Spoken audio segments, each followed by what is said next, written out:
Patricia and her brother David sat in a state attorney's office in suburban Chicago 3 weeks after their mother died. Their mother had owned her home in Illinois for 31 years. She bought it with her husband in 1995 for $124,000. Her husband died in 2014. She paid off the mortgage in 2009. The house was hers, free and clear. Her will left everything to her 2 children equally. The will was properly drafted. The will was legally valid. Everything appeared straightforward. The attorney placed a letter on the desk in front of them. The state of Illinois had filed a Medicaid estate recovery claim against their mother's estate. The amount was $187,000. 22 months of nursing home care Medicaid had covered before her death at $8,500 per month. Care she had needed. Care she had accepted. Care nobody at the nursing home admissions desk had explained would function as a debt secured against her home. Patricia asked the attorney whether the will protected them. The attorney explained that the will was valid. The house did pass to them exactly as their mother intended. The Medicaid claim passed with it. Federal law required the state to file the claim. The state filed the claim before Patricia and David could receive a single dollar from the estate. The government had legal priority. The family home their mother lived in for 31 years would have to be sold to satisfy a debt created by accepting a benefit nobody had explained was a loan. This is not an unusual situation. Since 2021 alone, thousands of Illinois families have lost properties to Medicaid estate recovery, according to data cited in congressional testimony when the Unfair Medicaid Recoveries Act was reintroduced in January 2026. And Medicaid estate recovery is only one of 4 specific situations in which the government or a legal mechanism can claim or take the home a senior spent their working life paying off. Welcome to the Digital Defender. This is the archive. Every week I deliver the investigation the legal industry, the financial planning industry, and the government would prefer you encounter only after it is too late to act. Smash the like button right now because every tap pushes this into the feed of one more senior homeowner who has a paid off house and a plan to leave it to their family, and no idea that 4 specific mechanisms can legally intercept that plan without warning. One tap, do it, subscribe, and flip the bell to all. Pass this to anyone you know with a home and an estate. This is not legal advice. This is the masterclass on 4 situations affecting American senior homeowners in 2026 that most estate planning conversations never cover until the damage is already done. Situation 1. Adding your child to the deed. The most common estate planning mistake among senior homeowners in America begins with the best of intentions. A parent wants to avoid probate and simplify the transfer of their home to their children. They visit a document preparation service or a general practice attorney and add their son or daughter's name to the house deed as a joint tenant. The house goes directly to the child on death. No probate delay, no court process, clean and simple. What that parent has actually done in the moment they signed that deed document is transferred immediate legal co-ownership of their home to their child right now, not at death. Right now, today, the child is a co-owner of the property from the moment the deed is recorded at the county, and that co-ownership arrives with everything attached to the child's financial life. If the child gets divorced, the home, which the child partially owns, becomes a marital asset subject to division in the divorce settlement. The divorcing spouse's attorney has the right to include the parent's home in the marital estate negotiation. If the child falls behind on federal taxes, the IRS places a lien on all real property the child has a full ownership interest in. That lien attaches to the parent's home immediately because the child is a co-owner of record. If the child loses a lawsuit and a creditor obtains a judgment, the creditor's attorney searches public property records for assets the debtor owns. They find the parent's home listed with the child as a joint tenant. The judgment becomes a lien against the property. In every one of these scenarios, the paid-off home the parent has owned for 30 years is now legally entangled in their child's financial problems through no fault of the parent. A creditor or a court can potentially force a sale to satisfy debts that have nothing to do with the parent's life or financial decisions. Additionally, adding a child to the deed is treated as a gift for federal tax purposes. In 2026, gifts exceeding $19,000 per individual may require filing a federal gift tax return on Form 709. And when the child eventually inherits or sells the property, they lose the step-up in basis that inheritance would have provided. A home transfer by deed carries the original low purchase price as the cost basis. A home inherited at death receives a stepped-up basis equal to the current market value. On a home purchased for $124,000, now worth $480,000, that difference is $356,000 in capital gains that would have been legally erased at death and is now fully taxable because the deed transfer happened while the parent was alive. The safer alternatives accomplish everything the joint tenancy was intended to do without the exposure. A Lady Bird deed, available in Florida, Texas, Michigan, Vermont, and West Virginia, lets the parent retain full control of the home during their lifetime while automatically transferring it to children at death without probate and without making the children co-owners while the parent is alive. A transfer on death deed, available in approximately half of all states, works similarly. Both options skip probate. Both options keep the house creditors out of the parent's home during the parent's lifetime. Neither option creates the immediate co-ownership catastrophe that joint tenancy creates. If your child's name is currently on your deed as a joint tenant, call an estate planning attorney this week and ask specifically whether a Lady Bird deed or transfer on death deed is available in your state as a safer alternative. Situation 2. Code enforcement foreclosure. Jim Ficken is a 69-year-old retiree who lived in a modest 2-bedroom home in Dunedin, Florida. He left in May 2018 to go to South Carolina to settle the affairs of his recently deceased mother. Before he left, he paid a man to maintain his lawn while he was away. The man died unexpectedly. The grass grew. The City of Dunedin Code Enforcement Office classified Ficken as a repeat offender based on a routine warning he had received in 2015. Under repeat offender status, the city began fining him $500 per day without sending him a single notice that the clock was running. Ficken was in South Carolina for approximately 8 weeks. The fines ran for 57 days without his knowledge. When he returned home and cut the grass immediately, he expected a fine of perhaps a few $100s. He received a bill for $29,833.50. The city of Dunedin voted to foreclose on his home to collect it. What followed was 6 years of litigation, 2 separate lawsuits. The 11th U.S. Circuit Court of Appeals upheld the $30,000 fine in 2022, ruling it did not violate the Constitution's protection against excessive fines. After the first lawsuit reduced the fine enough to prevent foreclosure, the city attempted to charge him attorney fees, retroactively penalizing him for seeking his day in court. He filed a second lawsuit. The Institute for Justice represented him without charge in both cases. He and the city finally settled in April 2024, ending a legal nightmare over grown grass that lasted 6 years. 6 years, 2 lawsuits, a retired man fighting to keep a home he owned because his lawnmower died while he was at his mother's funeral.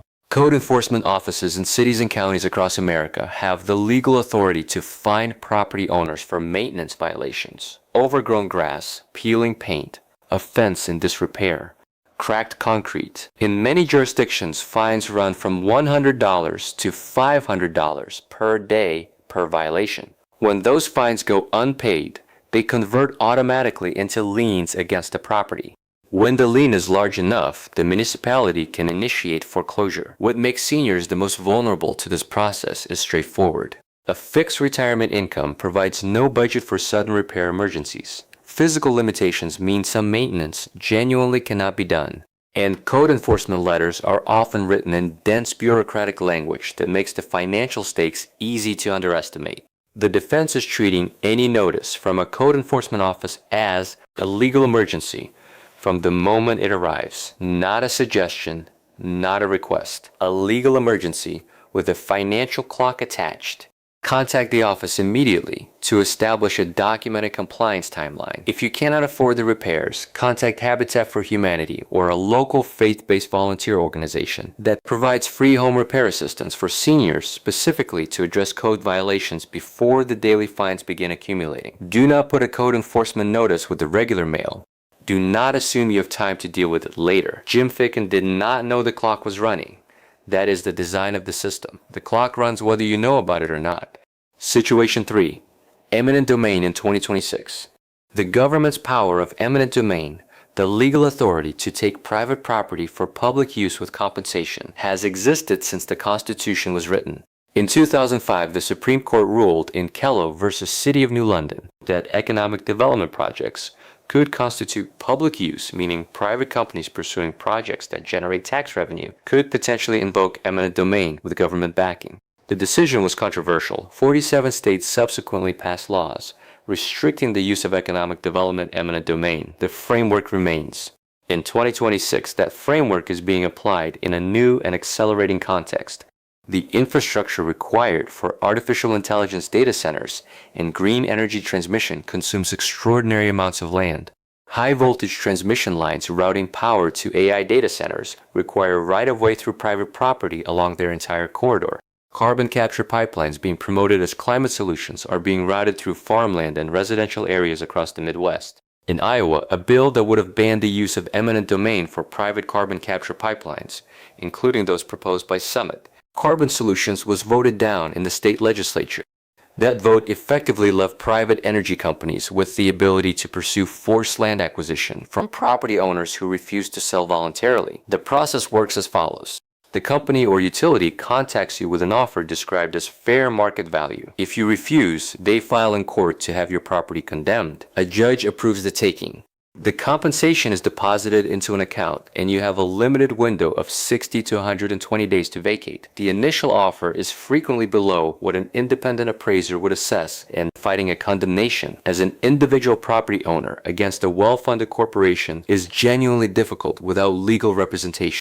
The most effective documented resistance in eminent domain cases comes from organized property owner coalitions, neighbors acting together, attracting press coverage, creating political pressure that makes rerouting the project the path of least resistance for the company. If you receive any communication suggesting your property may be affected by a utility corridor pipeline or infrastructure project, do not respond to any offer without first contacting a property rights attorney and connecting with your neighbors to determine the scope of the affected area. The first offer is almost never the best offer.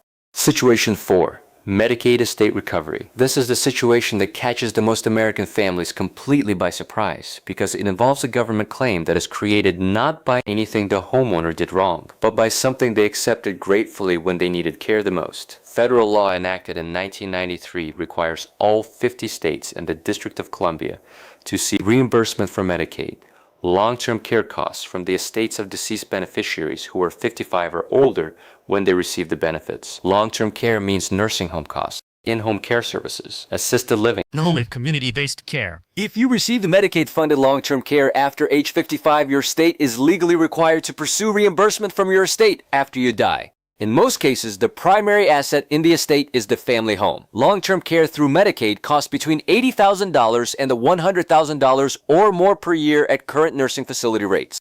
A 2-year nursing home stay generates a Medicaid estate recovery claim of $160,000 to $200,000 or more depending on the state. That claim attaches to the estate as a creditor obligation with legal priority before any inheritance can be distributed to heirs. If the estate does not have enough liquid assets to satisfy the claim, the home must be sold. This is not a new program. It has been federal law for 33 years.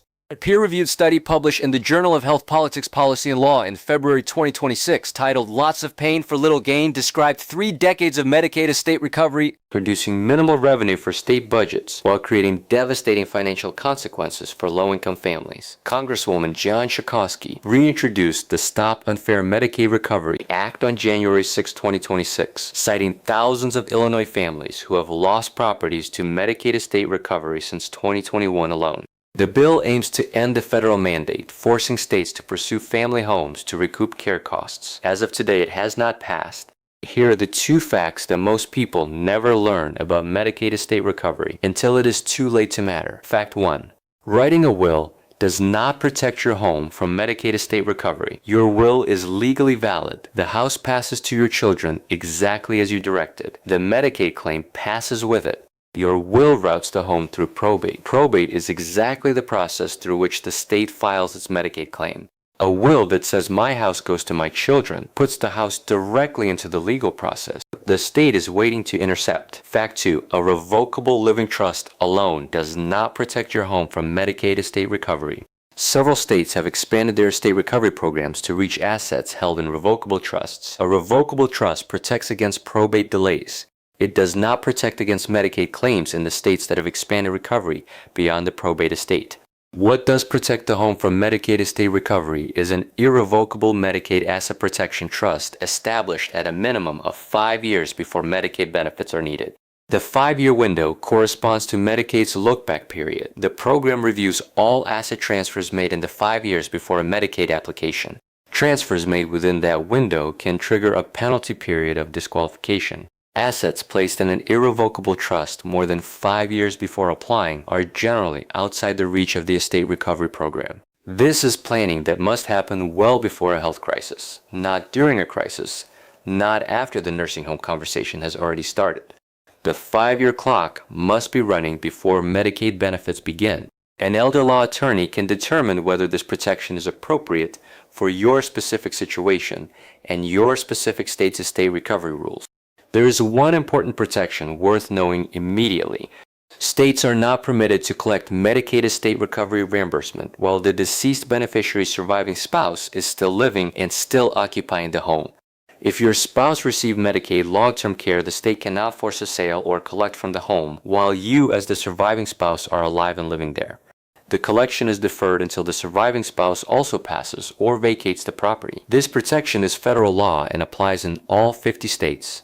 Here's the summary of all 4 situations and the single action when requires. Joint tenancy deed. If your child's name is currently on your deed, as a joint tenant, call an estate planning attorney this week.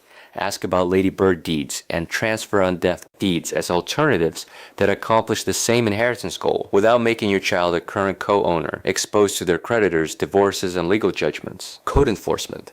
Treat any notice from a city or county code enforcement office as a legal emergency from the moment it arrives. Contact the office immediately. Establish a compliance timeline in writing. If you need repair assistance, call Habitat for Humanity or your local faith-based volunteer organization before the daily fine clock starts running against your property. Eminent domain. If you receive any communication about a utility corridor pipeline or infrastructure project near your property, do not respond to any offer without a property rights attorney. Connect with affected neighbors immediately. Organized coalitions have documented success in forcing project reroutes that individual property owners cannot achieve alone. Medicaid estate recovery. If you are currently healthy and your home is paid off, speak to an elder law attorney this year about an irrevocable Medicaid asset protection trust. Do not wait for a health diagnosis. The 5-year clock must start now to have any protective effect before a future Medicaid application. This conversation is the most financially consequential hour you will spend this year if you are between 55 and 70 with a paid-off home. Patricia and her brother David lost their mother's paid-off Illinois home to a government claim their mother created by accepting Medicaid long-term care. The will was valid. The care was necessary. The claim was legal. The planning that would have protected the home needed to have started 5 years before the nursing home admission. Nobody told their mother. You now know it exists. The window to act is open right now. Use it. Before you leave, do 3 things. Smash the like button right now because one tap tells the algorithm to push this into the feeds of the senior homeowners who have paid off houses and estate plans that do not account for any of the 4 situations we just covered. Hit it. Subscribe and flip the notification bell to all. Every week, this archive adds another investigation into the mechanisms that threaten senior homeowner wealth and the specific steps that protect against each one before it activates. Pass this video to anyone you know who owns a home and has an estate, not a forward with no context. A direct message that says watch this before you do anything with your deed or your estate plan. One conversation started by this video could protect a family home that has been paid off for decades from a government claim that was created by accepting care nobody told them was a loan. I will see you in the next investigation. Stay sharp. Stay sharp. Protected. And do not let any government program, any code enforcement office, or any deed transfer mistake take a single square foot of the home you spent your life paying for.